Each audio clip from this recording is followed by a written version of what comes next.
Today we're in Great Yarmouth, asking people how they feel about the decline of the area and what sort of changes they've seen.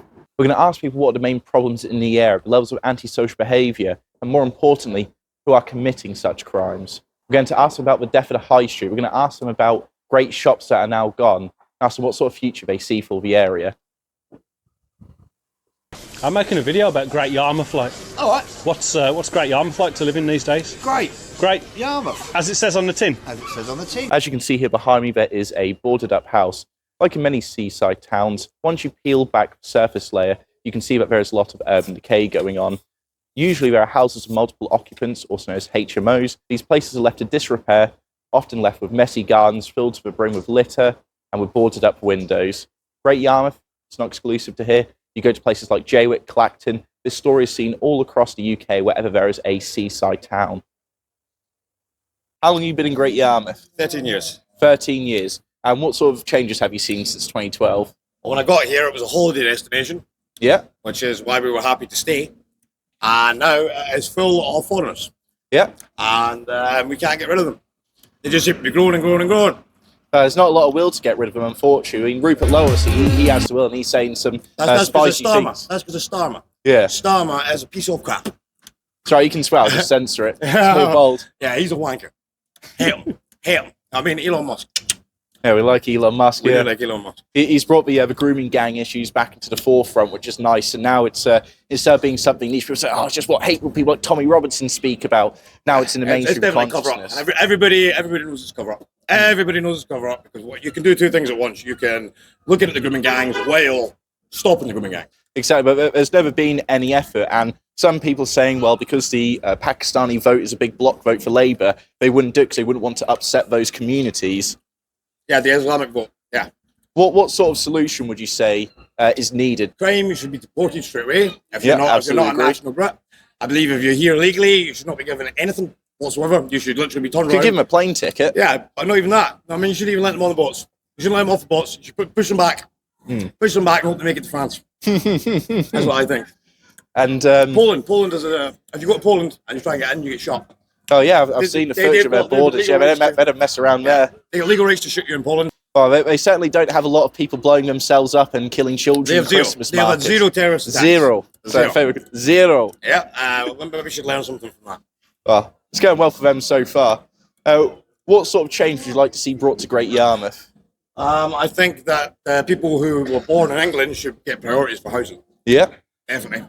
Because I'm sick of seeing them on the street, and then I'm sick of seeing people with Romanian who can't even talk to you. I mean, you got late, they can't even speak a word English. They're in houses. So why is there people who are born here on the streets? They say, oh, but they can't handle the money. If they can't handle the money, use the job centre, pay the landlord. A lot of complaints that the Romani community haven't integrated very well. So I can tell you a story from when I came here a few months ago. I was just trying to cross the street and this Romanian goes like that to me. It's like, well, what's going on there, man? What have I done? But it's not like you're trying to integrate into Yarmouth. They have groups. They go in their own groups and they socialise in their own groups. And if you're Yarmouth, you're an outsider. It's not very multicultural, is it? It's more like you've got multiple different people living in one area, but they all self-segregate. If you've got Northgate, which is like 1 in 10 are Romanian. You've got King Street, 9 out of 10 are Romanian. Well, sorry, 4. I wouldn't say all Romanian, but the 9 out of 10 are from somewhere else. So on that side, 1 in 10. But that side's a lot bigger than that side. Is there anything else you'd like to share with us today? Nope, all good in the hood. Thank you very much. Elon Musk, way! My favourite interview so far. Moved here in 1984. 1984, so you've been here long enough to be my dad. In a weird way of phrasing that. It might be a little bit questionable if you were at 14, but never mind, that's by the by. What sort of changes have you seen over time? When we first moved here, it was quite a nice place. Gradually, over the last 15, 20 years, it's become a little bit worse for wear. But the councils seem to be spending a little bit of money now at the moment. Sort of marketplace and winter gardens down the seafront, and things are starting to happen finally, but too little too late, really. Yeah, I've heard a lot of people complaining about the market themselves. They said it was an £18 million project to build what they've described as being like cattle holds, saying they should have gone for the winter gardens first as it will attract more tourists. Market has apparently also shrank significantly as well. Yeah, there's a lot less stalls on there, and mainly it's food. Well, they started that pre-COVID. Obviously, it's taken far too long to finish. Do you feel like this is a safe area? No, I wouldn't let my wife or my child come out on their own. Definitely not. Was it safe when you moved here? Yeah, it was lovely. Yeah, really nice. When would you say was the best time period to be here? Probably up until about 1996, 97, it was nice. Then it, then it started gradually kind of going downhill. Yeah, now you have stuff like that happening. Yeah. He's just hard in life, though, and probably maybe a few other things. Yes, yeah. A few more like that as well. So, Yarmouth is, especially in terms of Norfolk, quite a multiracial, multi-ethnic area. Do you feel like the communities integrate well? No, not at all. But there's certain things that some of the ethnic people get away with the law that if you were British, you would get arrested for. Bit of two-tier policing. That doesn't bode well, really, with the local people. They'll litter all over the place. A police officer will walk past them while they're doing it. They'll get away with it. Whereas if you were British doing it, they would arrest you for it. Probably guess who you're talking about. An educated guess that would be. I feel like Rupert Lowe has brought much good to this city so far. Yes, he's very... Before that, obviously, we had Brandon Lewis. Never seen him unless he was kind of out touting for votes. Rupert Lowe is very, very much in the town and around and visiting businesses, trying to help. You can contact him and give him sort of something that you need doing. He'll at least look into it, whereas prior to that, there's Brandon Lewis, you'd have no chance. I was told if you're lucky, you can find him in one of the pubs around the market. Yeah, he has to walk around and pops his head in, and he'll speak to local businesses. He's been holding local business forums as well for small businesses, trying to kind of improve things. Definitely better than what we've had for a long time. People, among my friends, we all say he's the best MP in the country, and it's nice to see an area like Great Yarmouth, which has just been trodden on for decades, have someone who's going to work hard for them. And, I even saw someone make some snack on Facebook. Oh, look how bad Great Yarmouth is. Oh, and they've even got a reform MP. It's like, oh, yeah, they've been struggling for so long that they saw the sense in voting reform because they've had it hit bad. Yeah, no, he's been good. He's been like a breath of fresh air, really. To be fair, the area is... So hopefully where the council have started spending money, it'll improve. But his mentality in trying to get things done is definitely is fresh for the area. Just a shame that the council have decided to cancel the May elections. Oh yeah, I think they knew that reform were going to be making a lot of waves across the country, pull the ladder up on them, so to speak. The Tories and Labour are running scared. They know what's going to happen if there's a local election. They're going out the door. Oh, thank you very much for your time, sir. No problem. Please enjoy the rest of your day. Cheers, buddy. Take care. Bye-bye. All right, so tell me, fine gentlemen, how has Great Yarmouth changed over time you've been here, and how long have you been here? Since 86 years. 86 years, blimey. I was born here. Just down the road. How have things changed in this time? There's no comparison to it. When they built this bleeding thing, they spent all that money. You used to have a market right down to the bottom there. And I ain't being funny, but everywhere you stand, if you can see somebody English. Put Low here. I've met him. He's a very nice chap. Hopefully he can sort things out and bring us good influence here. Would you agree? Somebody will bring some influence. Or when you come up here in the morning, you think that everybody, it's all right, you want your palm rate. Try many gypsies, your hobby. Yeah. They're a bit aggressive, aren't they? Yeah, some of them are. And not the friendliest bunch usually. No, not that. Well, when would you say you started noticing the changes? Well, they crept in gradually, didn't they? Because all the hotels that used to be here, when they start coming over on the boats, they rented them out. And of course, they sent all the lot, from where they come across, bloody can't think. Pakistan, Albania, Turkey? Or... Yeah, and they sent them all here. And some of these roads you go down now, they're the English person only.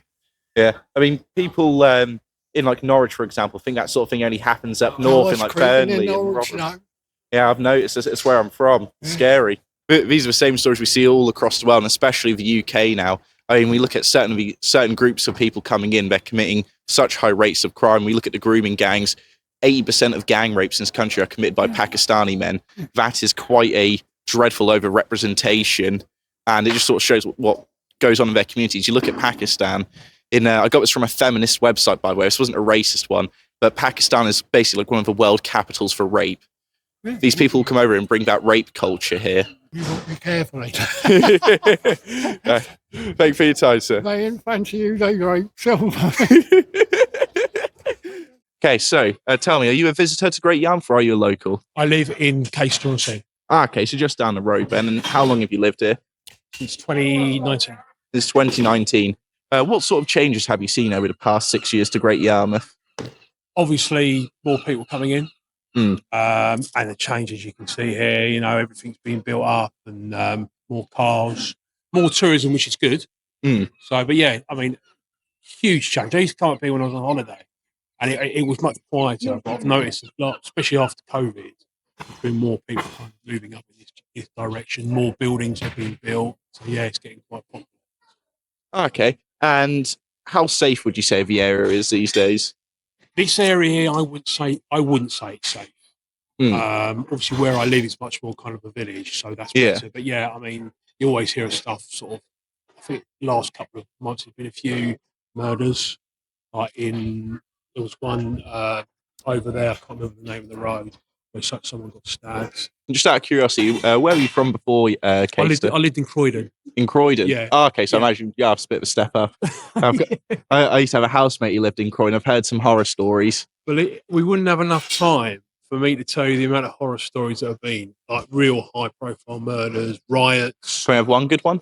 Well, we had the riots of 2011, Mm. where it was just literally like a zombie apocalypse. You know, I mean, you know, there were bins everywhere, there were burnt out cars, you know, and it was horrendous. I mean, the Skycopter, I was watching Sky News from Skycopter, and you could actually hear it out of my window, you know, and it was like hell, yeah. So They bust out 24-hour courts, didn't they, for that? To get people prosecuted for it as soon as possible. Well, there used to be a building called Reeves Corner, which was like a furniture store. It'd been there since the 1860s, and someone came along and set fire to it and completely burnt it down. And they weren't even living in the area. And at that point, what's the cause for? So you are just destroying people's livelihoods. I mean, you heard that a lot during some of the recent riots in America a few years ago. Yeah. So like, oh, well, yeah, we might have been smashing up shop windows and looting them, but, you know, they've got insurance, so I'll be fine. It's like, yeah, but their insurance premiums are going to go up. It's not going to cover everything, is it? Oh, yeah. I mean, that was their excuse. Well, you know, it's a big company.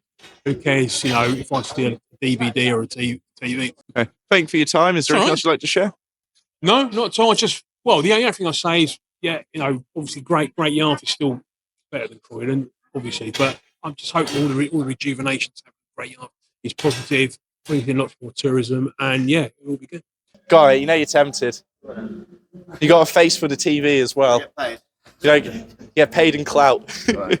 So anyway, tell me, how long have you been here? So I was born in Yarmouth, moved away for a bit, and then moved here as soon as a kid when I was 18. After school and college and all that. Where did you move away to? So I moved to Elsham, opposite side of Norwich, Oh, yeah. towards Cromer. And how does that compare to here? Elsham's quiet. Average age around Elsham is like 60, 70 years old. So you've been here for about, is it 12 years, 13 years? Yeah, I moved up here when I was about 18, 19. Okay. And what sort of changes have you seen in that time? Quite a lot.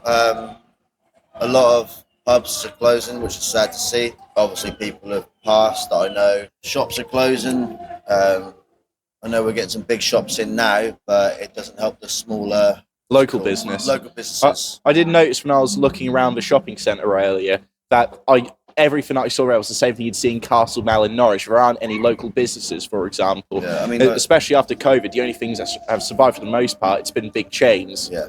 All you've got around here is market gates, which a lot of people do shopping. It's just a lot of people prefer to shop at mine. Yeah. And it does destroy a lot of local businesses. So, but I mean, for me personally, like pubs, publicans, that's where my heart is. You know, I love going to pubs. Like, yeah, I'm a karaoke DJ at Theatre good Town, man. and I've done What's your favourite karaoke song?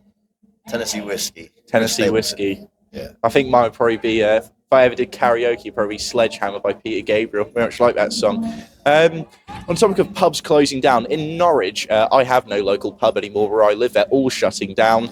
And they're all getting demolished and replaced with tacky-looking modern student lets and stuff. Has it been the same in Yarmouth? A lot of pubs are now being bought out by chains. Yeah. And then, obviously, a lot of people that manage those pubs, for the first year they get like a discount, and the second year that they obviously work out what they earn for that first year, and then just completely like boost up the prices. Say we're going to charge you this year. This is too much.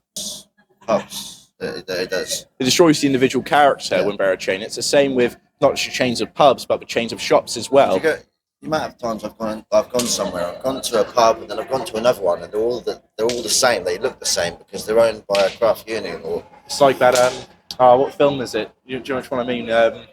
Not Shaun of the Dead, not Hot Fuzz, The End of the World. End of the World, yeah. They go on the pub crawl, so every one is the exact same shot of them walking in. They're all the same now. Do you feel like Great Yarmouth is a safe place? I do. First person to say that. Yeah, That's because you're hard. Yeah, I love Yarmouth. Yeah, I'm Yarmouth through and through. Can I swear? Yeah. Yeah, a lot of people will say Yarmouth's a shithole, but it's my shithole. Yeah. I love Yarmouth. I love the characteristics of some of the places in Yarmouth. A lot of some of the areas are a bit unsafe, I'd say, but most of Yarmouth, in my opinion, depending on where you go and who you're with, is safe. When you go behind the seafront, obviously the council, they need to attract tourists, so they'll keep the seafront always looking very nice. But when you go back one street, you're going to see HMOs, boarded up windows, unfortunately rubbish filling up front gardens. Personally, in my opinion, I think the council are putting their money into places where it doesn't need to be. Like, for example, the market gates, the buses. They didn't need to change that, and they're spending so much money on that where they could be putting that money into somewhere else. For example, the homelessness around here is. I've heard, yeah. There's a lot of people that are homeless, and they don't need to be. How long have they been saying they're going to restore the winter gardens? It's been quite a long time. A long time. I think most of the stuff you see on Facebook is just all fake news about the winter gardens being restored. But I hope it does eventually. But yeah, we'll see. It's a beautiful building and it would attract many, many tourists, but it just seems like that there's a certain lack of care of those sorts of things with the council. Yeah, I mean they do their job and they do it well, but they're a bit slack on some things. Yeah.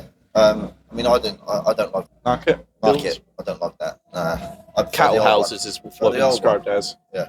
Anyway, thank you for your time. Is there anything else you'd like to show us today? No, that's it. No worries. Well, thank you for your time. You take care. You too, man. Sorry, my hand's Cheers. very cold. You've warmed them up though. Cheers. So, there you have it. Great Yarmouth, another seaside town which has been left to decay by the council. The locals are for the most part lovely, and people don't feel safe here at night. The complaints we see here are the same you'd hear in Jaywick or Clacton. Lots of immigrants. They're antisocial. They're rude. They don't integrate very well at all. Shops are closing down, and really it's not what it was back in the 60s, 70s, 80s, 90s, or probably even the early 2000s. Thank you all for watching. Please subscribe to my YouTube channel and follow me on X. Take care. Bye-bye.